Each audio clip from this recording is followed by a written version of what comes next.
السلام علیکم every one. آج ہم اپنے ناول ایک دل جو درد کا مارا ہے اس کی قسط نمبر 1 سے اس ناول کا آغاز کرتے ہیں۔ امید کرتی ہوں آپ کو یہ ناول پسند آئے گا۔ از قلم اینا خان، قسط نمبر 1۔ گاؤں کے بیچوں بیچ آفندی حویلی اپنی پوری شان و شوکت سے کھڑی تھی۔ دور سے دیکھنے پر وہ حویلی ایسی لگتی جیسے کسی نے سبز پہاڑیوں کے درمیان سفید موتی جڑ دیا ہو۔ بلند و بالا دیواروں پر صبح کی نرم دھوپ سنہری رنگت بکھیر رہی تھی۔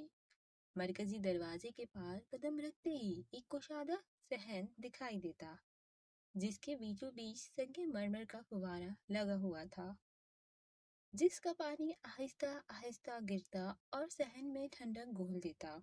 صحن کے کناروں پر بنے پھولوں کے قطعے رنگوں کی بہار دکھا رہے تھے اور چمیلی کی خوشبو پورے ماحول کو مہکا رہی تھی۔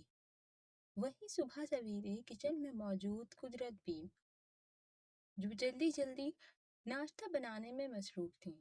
ابھی وہ ناشتہ بنا ہی رہی تھیں کہ اچانک پیچھے سے آ کر کسی نے ان کی آنکھوں پر ہاتھ رکھ دیا۔ قدرت بی کے چہرے پر مدھم سی مسکراہٹ رونما ہوئی، پھر اپنے ہاتھ انہوں نے نرمی سے آنکھوں پر موجود ہاتھوں کے پشت پر رکھے۔ پکڑ لیا۔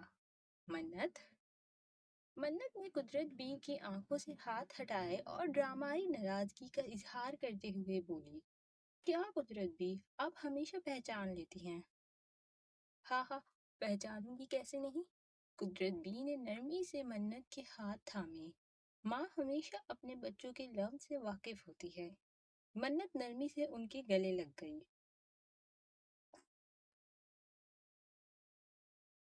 قدرت بھی برسوں سے آفندی حویلی میں کوک کا کام کر رہی تھیں۔ حویلی کے لوگوں کے لیے مختلف قسم کے کھانے بناتی تھیں۔ قدرت بی نے اپنی پوری زندگی آفندی حویلی میں ہی گزار دی، بلا کسی غرض کے۔ وہ چاہ کر بھی کبھی حویلی کو چھوڑ کر نہیں گئی، کیونکہ وہ آج تک 20 سال پہلے کیا گیا اپنا وعدہ نبھا رہی تھیں۔ وہ جانتی تھیں کہ اگر وہ آفندی حویلی سے چلی گئیں تو پیچھے ایک معصوم جان رل جائے گی۔ اپنی زندگی کے 20 سال قدرت بی نے صرف ایک معصوم بچی کے نام کر دیے، منت آفندی کے۔ قدرت بی نے کچھ دیر بعد منت کو پیار سے پیچھے کیا، بیٹا چلو، بہت کام ہے، ابھی سب اٹھنے والے ہوں گے، ناشتہ تیار کرنا ہے۔ آپ پریشان کیوں ہوتی ہیں؟ آپ کی منت ہے نا، ہم مل کر سب کے لیے جلدی جلدی ناشتہ بنا لیں گے۔ منت نے اپنے دوپٹے کو کندھے پر ڈالتے ہوئے ایک طرف گرہ لگائی، کمر پر لہراتے ہوئے پورے گھنے بالوں کا جوڑا باندھا اور قدرت بی کے ساتھ کاموں میں مشغول ہو گئی۔ کچھ ہی دیر بعد کھانے کی میز پر بی جان اور آفندی خاندان کے دونوں وارث ایان اور آریان آ بیٹھے۔ ایان اور آریان رئیس آفندی کے جڑواں بیٹے تھے اور منت سے 1 سال ہی چھوٹے تھے۔ منت ملازمین کے ساتھ ٹیبل پر ناشتہ لگانے میں مصروف تھی۔ جب سربراہی کرسی پر بیٹھی بی جان نے ایک نظر اس پر ڈالی، وہ نازک وجود چہرے پر بغیر کسی شکن لائے اپنے کام میں خوشی خوشی مصروف ہوئی۔ ہلکے گلابی رنگ کی شلوار قمیض میں ملبوس بھورے بالوں کو جوڑے میں سمیٹے اپنی دودھیا نازک ہاتھوں سے نہ جانے کتنے ملازموں کا کام وہ اکیلے ہی کر رہی تھی۔ منت بیٹھ جاؤ، ناشتے کا وقت ہے، باقی سب ملازم کر لیں گے۔ بی جان کی آواز پر منت نے اپنی لمبی گھنی بھوری پلکیں آہستہ سے اوپر اٹھائی اور گہری بڑی بھوری آنکھوں سے بی جان کی طرف دیکھا، پھر آہستہ سی منمنائی، نہیں بی جان، میں بعد میں کر لوں گی۔ ارے بعد میں کیوں؟ جب گھر کے تمام افراد ساتھ ناشتہ کرتے ہیں تو تم بھی ساتھ ہی کیا کرو، روز ناشتے کے وقت تم غائب ہو جاتی ہو۔ بی جان اس سے پہلے وہ مزید کچھ کہتی، منت دیدہ، آپ اتنا ڈر ڈر کر کیوں بات کرتی ہیں؟ آپ کا اپنا گھر ہے نا، ریلیکس رہا کریں۔ اور بی جان ٹھیک ہی تو کہہ رہی ہیں، آپ کبھی بھی سب کے ساتھ نہیں بیٹھتی، نہ ناشتہ ساتھ کھاتی ہیں اور نہ کھانا ساتھ کھاتی ہیں، اور نہ ناشتہ ساتھ کرتی ہیں۔ آپ بھی تو آفندی خاندان کا حصہ ہیں۔ بی جان کے ساتھ والی کرسی پر بیٹھے آریان نے منت کو سمجھانا چاہا، لیکن اس سے پہلے وہ منت کو کچھ اور سمجھاتا کہ عفیفہ پھپھو کی آواز پر وہ خاموش ہو گیا۔ آریان، آفندی حویلی میں موجود ہر فرد کو اپنی حیثیت اور جگہ کا بخوبی اندازہ ہے۔ تمہیں کسی کو کچھ سمجھانے کی ضرورت نہیں ہے، جو جہاں ہے وہیں ٹھیک ہے۔ کھانے کی میز پر اپنی جگہ پر بیٹھتے ہوئے عفیفہ نے ایک سرد نظر ٹیبل کے ایک کونے پر کھڑی منت پر ڈالی۔ میرا آملیٹ کہاں ہے؟ 10 بار کہا ہے کہ میرے میز پر آنے سے پہلے میرا ناشتہ میرے سامنے ہونا چاہیے، لیکن نہیں۔ پھپھو، میں ابھی لے آتی ہوں۔ منت ابھی کچن کی طرف بڑھنے ہی لگی تھی۔ ارے بیوی رہنے دو، تمہارے ہاتھ سے تو میں زہر بھی نہ لوں۔ یہ قدرت کہاں ہے؟ قدرت؟ عفیفہ بیگم نے غصے سے آواز لگائی۔ اے لڑکی، جاؤ یہاں سے، قدرت کو بولو فوراً میرے لیے آملیٹ لائے۔ شروع ان کا۔ آریان کے برابر میں بیٹھے آیان نے طنزیہ لہجے میں بڑبڑاتے ہوئے اپنا ناشتہ شروع کیا۔ منت نے نم آنکھوں کے ساتھ حامی میں سر ہلایا اور کچن کا رخ کیا۔ کتنی بار کہا ہے تم سے عفیفہ، منت سے نرمی سے پیش آیا کرو، بچی ہے وہ، آفندی خاندان کی ایک لوتی بیٹی ہے وہ۔ تمہارے اس رویے کی وجہ سے وہ اپنے ہی گھر میں ڈھری سہمی رہتی ہے۔ اب تو یہ حال ہے کہ کسی سے کھل کر وہ بات تک نہیں کہتی۔ بس کریں بی جان، آپ کو تو منت کے علاوہ کوئی اور نظر ہی نہیں آتا، اور کوئی بچی نہیں ہے وہ، اچھی خاصی 24 سالہ ہے، لیکن پھر بھی۔ اور ویسے میری عبیرہ تو آپ کو دکھائی ہی نہیں دیتی۔ میری بچی کو تو جیسے آپ ہر بار بھول ہی جاتی ہیں۔ عبیرہ بھی اسی گھر کی بیٹی ہے، اور مت بھولیں، منت وہ ہم کبھی قبول نہیں کریں گے۔ شرم کرو عفیفہ، شرم کرو، تمہارے بھائی کی بیٹی ہے وہ، آفندی خاندان کا خون ہے وہ۔ اور جہاں تک بات عبیرہ کی ہے، تو وہ جس خاندان کا خون ہے، اس خاندان کو تم برسوں پہلے چھوڑ کر آ چکی ہو۔ بی جان، مت بھولیں، جس خون کی آپ حمایت کر رہی ہیں وہ خون بھی وہ ہے جس کا بہت بڑا جرمانہ چکایا ہے ہم نے۔ عفیفہ بیگم نے طنزیہ کہتے ہوئے پانی کا گلاس اٹھایا اور ایک ہی سانس میں سارا پانی پی لیا۔ غصے سے گلاس ٹیبل پر رکھا اور ایک جھٹکے سے اٹھ کر چلی گئیں۔ دوپہر کا وقت تھا جب منت لاؤنج میں سکون سے صوفے پر دونوں پاؤں اوپر کیے بیٹھی اون سے اسکارف بننے میں مصروف تھی۔ چہرے پر ایک مدھم سی مسکراہٹ سجائے وہ لائٹ بلو رنگ کا اسکارف عبیرہ کی فرمائش پر بنا رہی تھی۔ جب حویلی کے اندر داخل ہوتے ہوئے المیر شاہ کی نظر سکون سے بیٹھی منت پر پڑی۔ المیر شاہ اس وقت سفید شلوار قمیض میں ملبوس تھا۔ شانوں پر کریمی شال ڈالے وہ اس وقت بلا کا حسین لگ رہا تھا۔ سانولی رنگت، گھنے ترتیب سے سیٹ سیاہ بال اور گھنی مونچھیں اور اس کے ساتھ ہلکی شیو، جو اس کی شان میں مزید اضافہ کر رہی تھی۔ اپنی سیاہ گہری نظروں سے اس نے ارد گرد کا جائزہ لیا، تو منت کے پاس کوئی بھی نہیں تھا اور حویلی میں اس وقت خاموشی اور سکون چھایا ہوا تھا۔ المیر شاہ عفیفہ بیگم کا بیٹا تھا، جس کی عمر اب 28 سال تھی۔ جب عفیفہ بیگم شاہ حویلی چھوڑ کر واپس آئیں تو اس وقت المیر 7 سال کا تھا اور عبیرہ 3 سال کی تھی۔ عفیفہ بیگم کی شادی آغا جان نے بڑی دھوم دھام سے کی تھی، لیکن عفیفہ بیگم کی کبھی اپنے شوہر اور شاہ حویلی کے لوگوں سے زیادہ نہیں بنی، اور شادی کے 8 سال بعد ہی لڑ جھگڑ کر آفندی حویلی آ بیٹھی۔ نہ شاہ حویلی سے کبھی کوئی انہیں لینے آیا اور نہ کبھی ان کے شوہر نے پلٹ کر ان کی اور بچوں کی خیر خبر لی۔ یہی وجہ تھی کہ المیر اور عبیرہ کی ساری ذمہ داریاں آغا جان اور بی جان نے اٹھائیں۔ منت کو سکون سے تنہا بیٹھے دیکھ المیر کے چہرے پر ایک مدھم سی مسکراہٹ ابھری۔ منت؟ المیر کی آواز پر منت نے چونک کر اس کی طرف دیکھا اور اپنی جگہ سے اٹھ کھڑی ہوئی۔ جی؟ المیر نے 2 قدم بڑی سنجیدگی سے منت کی طرف بڑھائے۔ آپ آج یونیورسٹی نہیں گئیں؟ جی وہ نہیں گئی۔ نظریں نیچے جھکائے لڑکھڑاتے ہوئے ڈرے سہمے لہجے میں منت نے جواب دیا۔ کیوں، کوئی خاص وجہ؟ المیر نے ایک بار پھر سنجیدگی سے پوچھا۔ وہ آج کوئی ڈرائیور گھر پر نہیں تھا، اسی لیے۔ ڈرائیور نہیں تھا؟ منت حویلی میں صرف ایک ڈرائیور تو نہیں ہے، بلکہ آغا جان نے تو 3 ڈرائیورز کو سخت حکم دے رکھا ہے کہ وہ ہمیشہ گھر پر ہی ہوں، تاکہ اگر حویلی کی عورتوں کو کہیں جانا ہو تو وہ بآسانی جا سکیں۔ اور حسن بھائی کہاں تھے؟ آپ کو اور عبیرہ کو یونیورسٹی لے جانے کی ذمہ داری تو ان کی ہے۔ حسن بھائی آج چھٹی پر ہیں، ان کی طبیعت ٹھیک نہیں ہے۔ منت اب بھی نظریں نیچے جھکائے کھڑی تھی۔ المیر نے آنکھوں میں بے بسی کے تاثرات لیے سامنے کھڑی منت کو دیکھا، جو پوری گفتگو میں ایسے ہی نظریں جھکائے ڈرے سہمے انداز میں کھڑی تھی، جیسے کوئی جرم کر دیا ہو۔ المیر نے آہستہ سے اپنے مضبوط قدم منت کی جانب بڑھائے اور عین اس کے سامنے آ کھڑا ہو۔ منت جو نروسنس کے مارے دوپٹے کا کنارہ بے دردی سے انگلیوں میں الجھا رہی تھی، المیر نے ایک نظر منت کی جھکی پلکوں کو دیکھا اور ایک ہاتھ سے اس کا دوپٹے کا کنارہ پکڑا اور نرمی سے اس کی انگلیوں سے رہا کروایا۔ منت نے فوراً اپنا دوپٹہ درست کیا اور 2 قدم پیچھے کھسکی۔ منت، اگر اگلی بار آپ کو یونیورسٹی ڈراپ کرنے کے لیے کوئی موجود نہ ہو تو آپ میرے پاس آئیں گی۔ اب سے جب بھی حسن بھائی چھٹی پر ہوں تو آپ کو میں ڈراپ کروں گا، ٹھیک ہے؟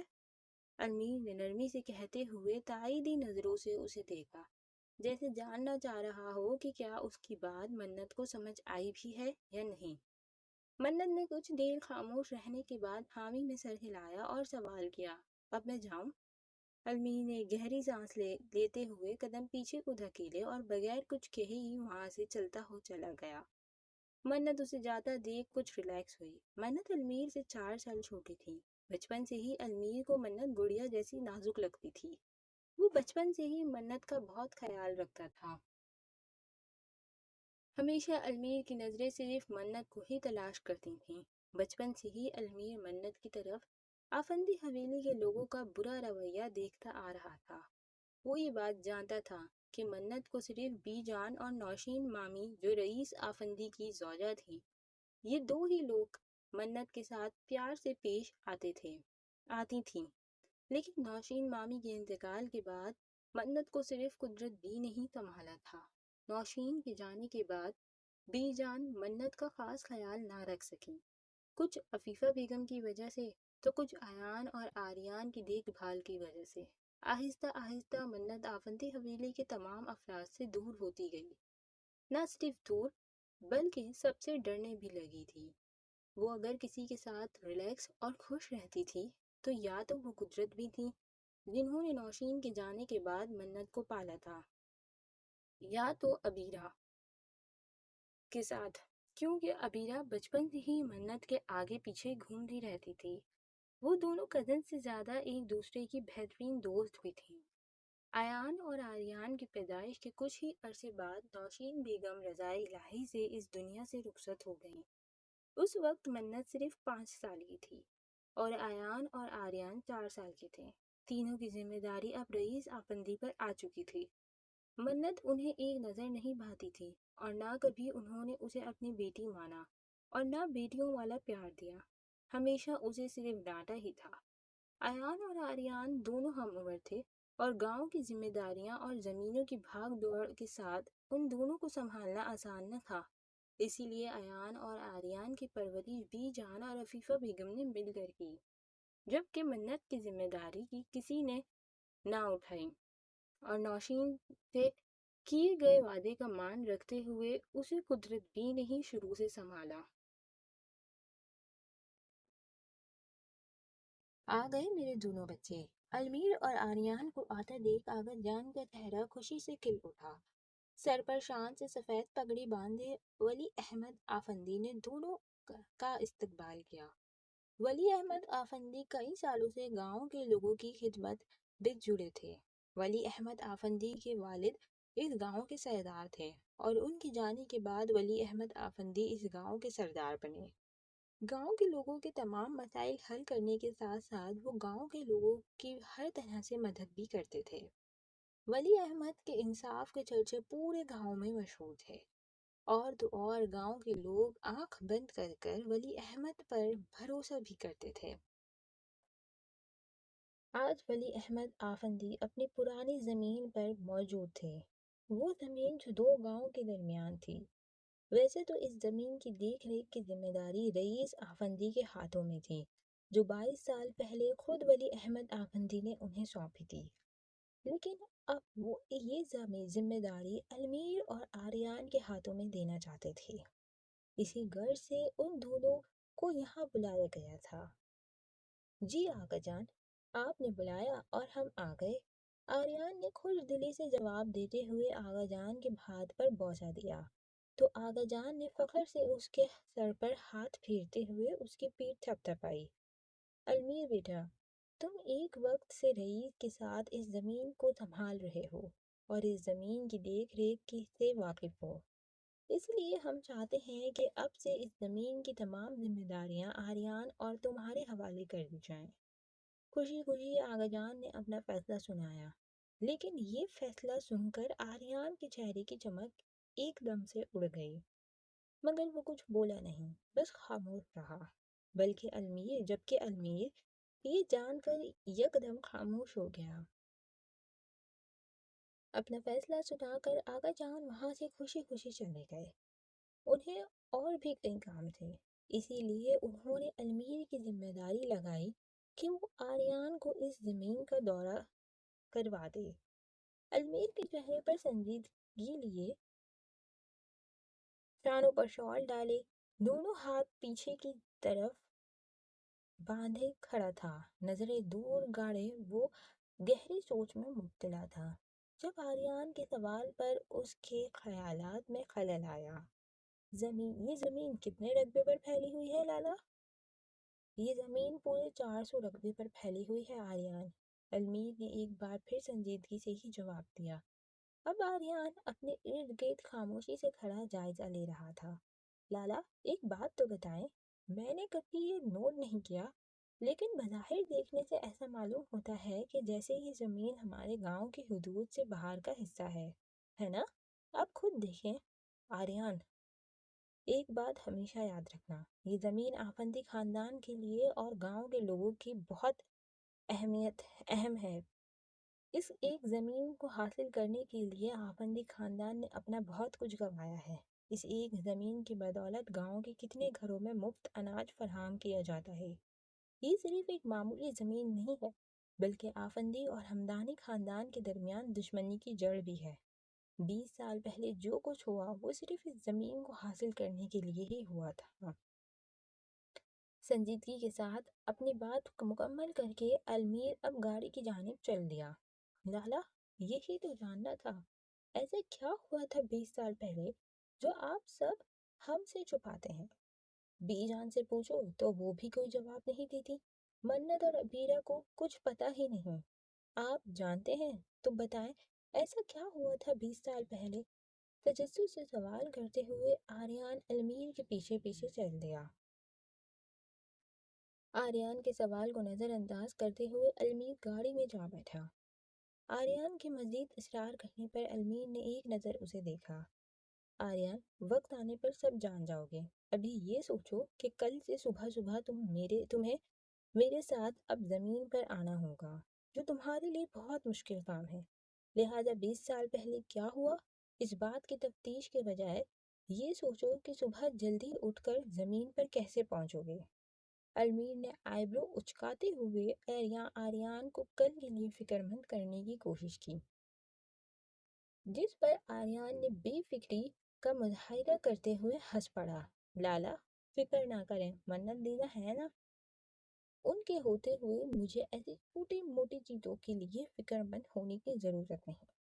منت کا نام سنتے ہی المیر ایک لمحے کے لیے جیسے گاڑی اسٹارٹ کرنا ہی بھول گیا۔ پر لالا، کیا میں آپ سے کچھ پوچھ سکتا ہوں؟ آریان کے سوال پر المیر اپنی سوچوں سے باہر آیا اور حامی میں سر ہلایا۔ لالا، کیا آپ آغا جان کے فیصلے سے خوش ہیں؟ آریان نے اب کی بار سنجیدگی سے پوچھا، جس پر امیر نے یکدم جواب دیا، نہیں، اور سامنے سڑک پر نظریں گاڑی کی اسپیڈ بڑھا دی۔ آریان نے حیرت سے المیر کو دیکھا، مگر کیوں؟ المیر لالا، آپ تو سالوں سے اس زمین کو سنبھال رہے ہیں، آپ کو تو آغا جان کے فیصلے پر خوش ہونا چاہیے۔ کھانے کی میز کی سربراہی کرسی پر ولی احمد آفندی عرف آغا جان سنجیدگی سے بیٹھے کھانا کھانے میں مصروف تھے۔ آفندی خاندان کے تمام افراد اس وقت اسی میز پر بیٹھے سکون سے کھانا کھا رہے تھے، سوائے منت کے۔ وہ اب بھی ملازماؤں کے ساتھ کچن میں مصروف تھیں۔ نہ کھانے کی میز پر اس کی کوئی مخصوص جگہ تھی اور نہ کبھی وہ سب کے ساتھ بیٹھ سکتی تھی۔ ان سب چیزوں کی اب اسے عادت سی ہو گئی تھی، اسی لیے اسے کوئی فرق بھی نہیں پڑتا تھا۔ سب کھانے میں مصروف تھے جب علمیر شاہ کی نظر کچن سے آتی منت پر پڑی۔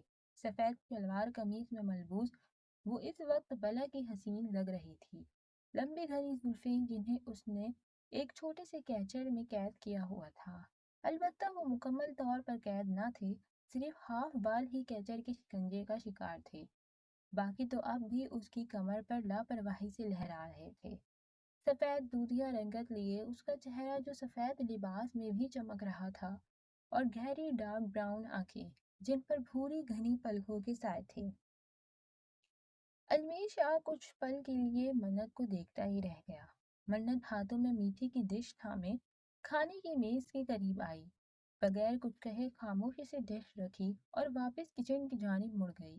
ابھی کچھ قدم بڑھائے ہی تھے کہ علمیر کی بھاری روبدار آواز اس کی سماعتوں سے ٹکرائیں تو قدم خود بخود وہیں ٹھہر گئے۔ منت، آپ نے رات کا کھانا نہیں کھانا؟ علمیر کا یہ سوال عفیفہ بیگم پر ناگوار گزرا۔ فوراً ہاتھ میں موجود چمچہ انہوں نے زور سے پلیٹ پر رکھ دیا، جیسے علمیر کو وارن کرنا چاہتی ہوں۔ علمیر نے ایک نظر اپنے ساتھ ہی بیٹھی اپنی مورے کی پلیٹ پر ڈالی اور ترچھی نظروں سے اپنے مورے کو دیکھا، جن کی آنکھوں سے غصہ صاف جھلک رہا تھا۔ مگر اس سے پہلے کہ وہ کچھ کہتا، منت نے فوراً جواب دینا ضروری سمجھا، نہیں، وہ ابھی بھوک نہیں ہے، میں قدرت بی کے ساتھ کھا لوں گی، آپ لوگ کھائیں۔ تیز رفتاری سے کہتے ہوئے منت جلدی سے کچن میں واپس آ گئی، لیکن کہیں نہ کہیں علمیر کو منت کی یہ بات بالکل پسند نہیں آئی۔ اچھا ہے، تم ڈیزرو بھی یہی کرتی ہو، قدرت کے ساتھ کھانا کھاؤ۔ عفیفہ بیگم نے غصے سے بڑبڑاتے ہوئے لقمہ منہ میں رکھا۔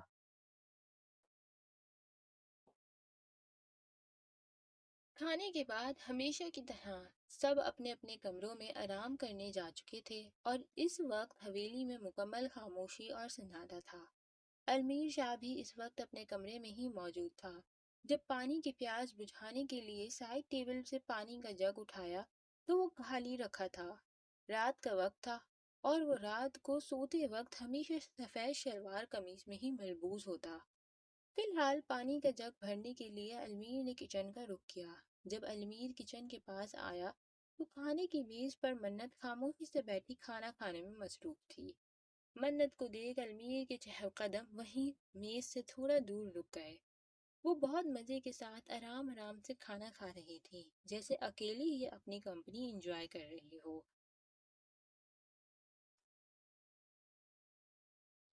علمیر نے ارد گرد دیکھا تو حویلی کی زیادہ تر لائٹ مکمل طور پر بند تھیں، بس میز کے اوپر لگا فانوس جل رہا تھا جو مدھم سی روشنی پھیلا رہا تھا، جس میں منت تو صاف دکھائی دے رہی تھی، لیکن شاید اسے کچھ فاصلے پر کھڑا علمیر شاہ دکھائی نہیں دے رہا تھا۔ تبھی تو وہ اتنے پرسکون انداز میں بیٹھی تھی۔ علمیر نے آہستہ سے میز کی نزدیکی لائٹ جلائی تو منت چونک کر اپنی جگہ سے کھڑی ہو گئی، جیسے کسی نے اس کی چوڑی پکڑ لی ہو۔ منت کو چونکتا دیکھ علمیر تیزی سے اس کی جانب بڑھا، لیکن کچھ قدم کے فاصلے پر رک گیا۔ ریلیکس منت، میں ہوں، نرمی سے کہا، اور اگلے ہی لمحے علمیر نے اسے بیٹھنے کا اشارہ کیا۔